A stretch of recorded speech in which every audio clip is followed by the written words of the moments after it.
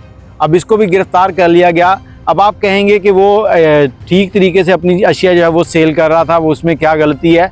तो वहाँ के कानून के मुताबिक वो कहते हैं कि इसके पास लाइसेंस नहीं है, इस तरह की इजाज़त तो किसी सऊदी को भी नहीं है वो किसी इशारे के ऊपर अपनी चीज़ें बेच सके।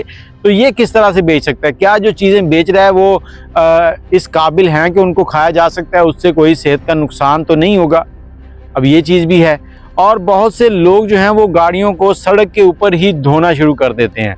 अब सऊदीया के अंदर सड़क के ऊपर गाड़ी धोना जो है वो कानूनन जुर्म है, क्योंकि सड़क जो है इससे ख़राब होती है और उन्होंने सख्ती से मना किया हुआ है। अगर आप इस तरह का कोई काम करते हैं तो उसको एक प्रॉपर जगह के ऊपर ले जाके वहाँ पर वाश करें। सड़क के ऊपर पानी गिराना भी जुर्म है। तो आप लोगों को बताने का मकसद सिर्फ ये है कि अगर आपके सामने भी आप भी इस तरह का कोई काम कर रहे हैं, कोई कारोबार कर रहे हैं, अगर आप मेहनत कर रहे हैं, गाड़ी साफ़ कर रहे हैं बाकायदा और आप भीख नहीं मांग रहे, फिर तो है ठीक। और अगर रोड के ऊपर ही आप उसका मुआवजा भी ले रहे हैं तो एहतियात करें, कहीं आप किसी ऐसे कैमरे की जद में ना आ जाएं जो आपके लिए तकलीफ़ का बायस बन जाए, उसके बाद आपको उसके नताइज जो हैं वो सख्त से सख्त भुगतना पड़े।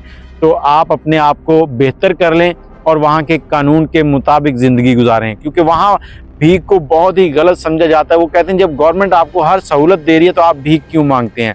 लेकिन हमारे इलाकों के कुछ ऐसे लोग इल्ला माशाअल्लाह जो कि वहाँ जाकर इस तरह के काम करते हैं और हमारे मुल्क का नाम भी बदनाम कर रहे हैं। अपने आप को दुरुस्त करें, अपने कामों को दुरुस्त करें और अपने आप को बचाएं अपने प्यारों के लिए। अल्लाह हाफिज़।